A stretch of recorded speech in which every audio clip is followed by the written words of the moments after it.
Hello everyone, this is Archie Harma and today we are going to talk about the joints which are present in the human body. So without any delay, let's start. जो basic definition NCERT के अंदर लिखी हुई है joints के लिए वो ये है कि जॉइंट्स जो होते हैं वो पॉइंट ऑफ कांटेक्ट की तरह काम करते हैं दो बोन्स के बीच में या फिर एक बोन और एक कार्टिलेज के बीच में। जॉइंट्स जो होते हैं वो एज फल्क्रम काम करते हैं। और कैसे फल्क्रम की तरह काम करते हैं? मसल्स जो होती हैं वो कॉन्ट्रैक्ट करके या बोल सकते हैं रिलैक्स करके अपना जो फोर्स वो जनरेट करती हैं वो बोन्स की तरफ ट्रांसफ़र करती हैं, बोन्स के थ्रू मूवमेंट कराने की कोशिश करती हैं।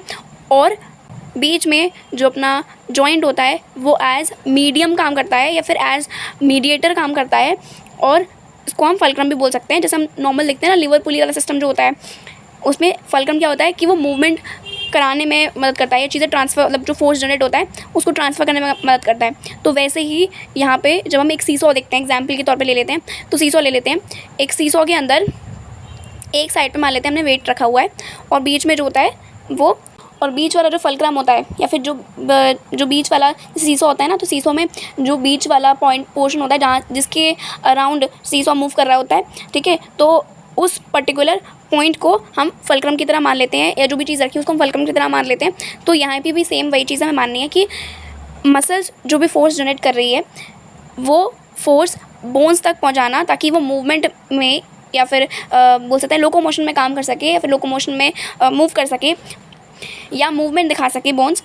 तो उन दोनों को बीच में जो फोर्स ट्रांसफ़र करने का काम होता है वो फल्क्रम के तौर पर जॉइंट करता है। इस वजह से बोला हुआ है कि जॉइंट जो है वो फल्क्रम की तरह भी काम करता है। दूसरी चीज़, जॉइंट्स हल्के से मूवेबल हैं या नहीं हैं उस बेसिस पे तीन तरीके के बेसिकली जॉइंट्स बोल सकते हैं। पहला जॉइंट का टाइप जो है वो है फाइब्रस जॉइंट या इमूवेबल जॉइंट। दूसरा है कार्टिलेजिनियस जॉइंट जो कि थोड़ा बहुत मूवमेंट शो कर सकता है। तीसरा है साइनोवियल जॉइंट जो कि अच्छा खासा मूवमेंट शो करता है, या फिर बोल सकते हैं मैक्सिमम मूवमेंट होता है कंपैरेटिवली तीनों में कंपैरिजन करें तो सबसे ज़्यादा साइनोवियल जॉइंट में देखने को मिलता है। अब फाइब्रस जॉइंट को उठा लेते हैं। फाइब्रस जॉइंट पहले बात तो कहाँ देखने को मिलता है? जो अपना क्रेनियम है उसमें देखने को मिलता है। फ्रंटल बोन जो है, एग्जाम्पल बता रही हूँ, फ्रंटल बोन जो है और जो पैराइटल बोन है, इन दोनों बोन्स के बीच में या बोल सकते हैं तीनों बोन्स के बीच में, दो पैराइटल और एक फ्रंटल या फिर सारा ही जो क्रेनियम का पार्ट है उसमें बोल सकते हैं, बीच में एक डेंस फाइबरस कनेक्टिव टिश्यू लगा हुआ होगा या फिर बोल सकते हैं कोलेजन फाइबर्स बीच में लगी हुई होंगी जो कि एक तरीके से उसका मूवमेंट रेजिस्ट कर रही है। रेजिस्ट भी नहीं बोलना चाहिए कि इमूवेबल जॉइंट है ये, यहाँ पे कोई भी मूवमेंट होता ही नहीं है। हमारे जो स्कल की बोन्स होती हैं वो in the form of sutures आपस में एकदम चिपकी हुई होती हैं, या बोल सकते हैं एकदम एंड टू एंड फ्यूज्ड हैं। बीच में कोलेजन फाइबर्स लगी हुई हैं, डेंस फाइबर्स कनेक्टिव टिश्यू लगा हुआ है और in the form of sutures fused हैं एक दूसरे से, बिल्कुल भी मूवमेंट शो नहीं कर रही हैं, इमूवेबल जॉइंट बना रही हैं। और इस तरीके से हम एग्जाम्पल बोल देंगे कि जो स्कल है, बोल सकते हैं क्रेनियम का जो पार्ट है वो अपना फाइबरस जॉइंट के अंडर में आ जाता है। अब बात कर लेते हैं कार्टिलेजिनस जॉइंट्स की। कार्टिलेजिनस जॉइंट्स जो होते हैं वो हमारी वर्टेब्रल कॉलम जो है उसके अंदर देखने को मिल जाएंगे, यानी कि जो वर्टेब्रल कॉलम में जो एक वर्टिब्रा लगी हुई है वो दूसरी वर्टिब्रा से जब जॉइन कर रही है तो बीच में कार्टिलेज लगा हुआ है जो कि उसका थोड़ा थोड़ा मूवमेंट उसको अलाउ करता है। जैसे हम एग्जांपल बोलूँ तो मैं बोल सकती हूँ कि हम नीचे झुक करके कोई पेन उठा सकते हैं अगर कुछ गिर गया है तो, है ना, हम पीछे होकर के थोड़ा सा बेंड कर सकते हैं, ऐसा हम मतलब थोड़ा बहुत मूवमेंट तो हम कर सकते हैं। ऐसा नहीं कर सकते कि 360 डिग्री एंगल पे हमारी वर्टिब्रा रोटेट करेगी, ऐसा नहीं होता, लेकिन हाँ थोड़ा बहुत मूवमेंट तो हम दिखा सकते हैं, थोड़ा बहुत स्लाइड मूवमेंट यहाँ पर देखने को मिल जाता है। एनसीईआरटी में यहाँ सिर्फ एक ही एग्जाम्पल लिखा हुआ है, वो भी वर्टेब्रल कॉलम का, but I want you people to know one more example of this and that is जब रिब केज हम देखते हैं तो हमें देखने को मिलता है कि हर एक जो रिब आ रही है, ठीक है, तो वो आगे आकर के एक कार्टिलेज के साथ में या फिर कार्टिलेज की हेल्प से जो अपना स्टर्नम होता है उससे अटैच हो रही है। और ये जो कार्टिलेज होता है उसको हाइलन कार्टिलेज बोलते हैं। तो एक ही वाला एग्जाम्पल भी हम याद रखेंगे कि रिब्स जो आकर के अटैच होती हैं स्टर्नम पे वो भी एक कार्टिलेजिनस जॉइंट है। तो एक एग्जाम्पल अपने को याद रखना है। साइनोवियल जॉइंट को बता देती हूँ। साइनोवियल जॉइंट क्या होता है? यहाँ पर दो बोन्स लगी हुई होती हैं और यहाँ पे बीच में साइनोवियल फ्लूइड भरा हुआ होता है।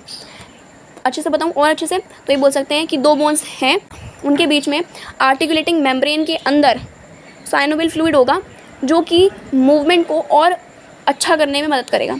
ये साइनोवियल फ्लूइड जो होता है यही अलाउ करता है कि बोन्स आपस में टकराएं नहीं, ज़्यादा फ्रिक्शन ना हो और मूवमेंट बहुत ही बेहतरीन हो। इसके 3-4 फर्दर टाइप्स के रखे हैं। सबसे पहले ball and socket joint. Ball and socket joint जो होता है वो हाईएस्ट मूवेबिलिटी दिखाता है। इस बॉल एंड सॉकेट जॉइंट की कंडीशन में हम बोल सकते हैं कि जो बोन है वो 360 डिग्री एंगल रोटेट कर सकती है, कोई बड़ी बात नहीं है उसके लिए। हाईएस्ट मूवेबिलिटी एनसीईआरटी में आई थिंक सो लिखा नहीं है, लेकिन ये ध्यान रखना। अब बात कर लेते हैं बॉल एंड सॉकेट जॉइंट के एग्जाम्पल की।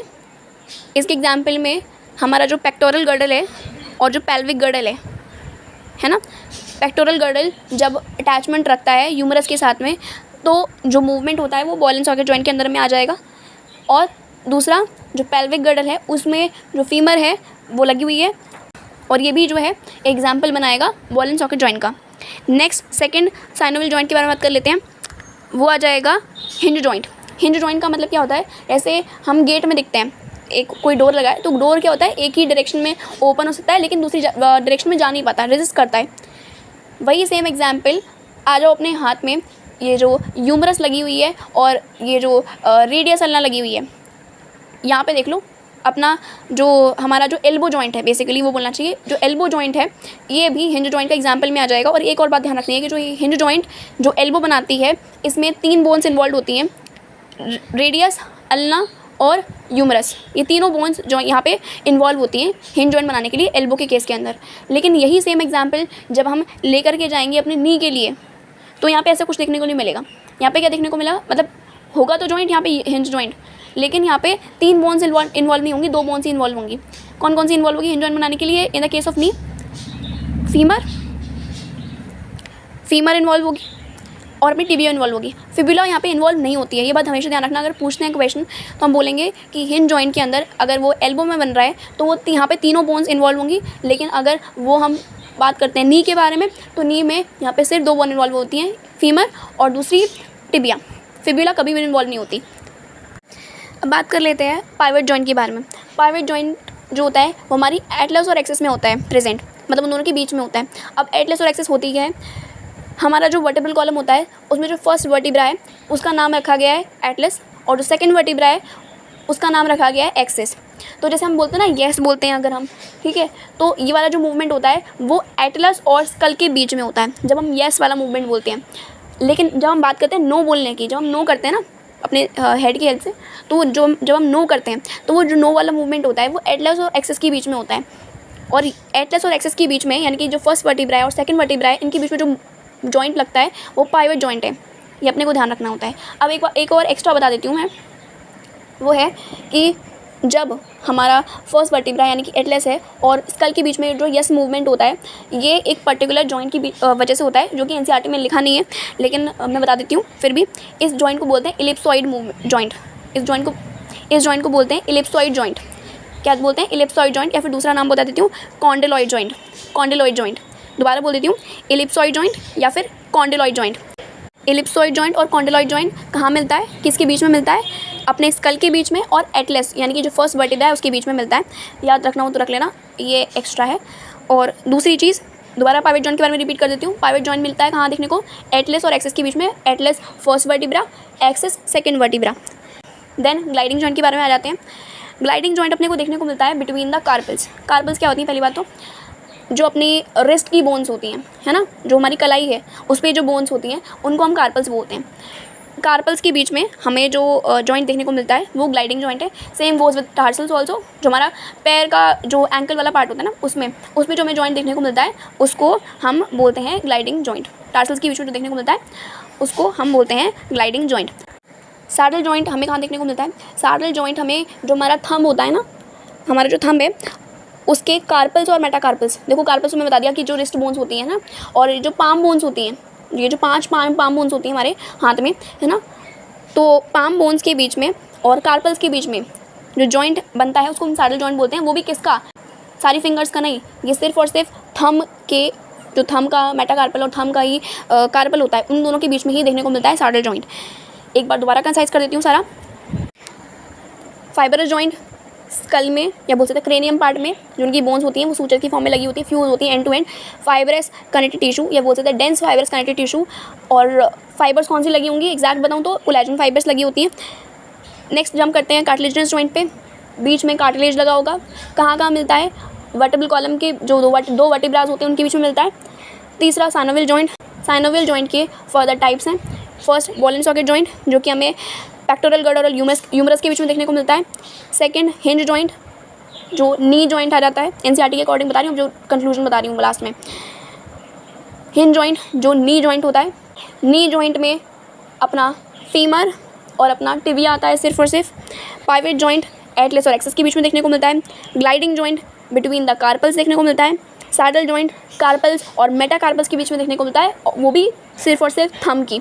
और last but not the least एक चीज़ रह गई है, वो ये है कि जॉइंट्स जो होते हैं वो आपको चाहे लोकोमोशन करना हो या कोई भी बैठे बैठे कोई मूवमेंट करना हो, जैसे कोई हैंड जेस्चर करना हो या कुछ भी, वो सब टाइप ऑफ मूवमेंट में इन्वॉल्व होते हैं और बहुत नेसेसरी होते हैं। और फलक्रम कृता काम करते हैं, वो भी हमें ध्यान रखना है। फलक्रम की तरह कब काम करते हैं, कौन फोर्स जनरेट करता है। अगर ऑप्शन में आता है कि फलक्रम की तरह काम जॉइंट्स काम करते हैं, लेकिन फोर्स जनरेट कौन करेगा, मसल करेगी या बोन करेगी, तो हम बोलेंगे मसल करेगी। कॉमन सेंस वाली बात है। तो याद रखना है कि फलक्रम की तरह काम करते हैं जॉइंट्स और मसल जनरेट करती है फोर्स, और ये एज अ इंटरमीडिएट काम करते हैं और बोन्स तक जो ये फोर्स जनरेट है उसको पहुँचाते हैं और मूवमेंट हो पाता है। So this was all about this video. Thank you.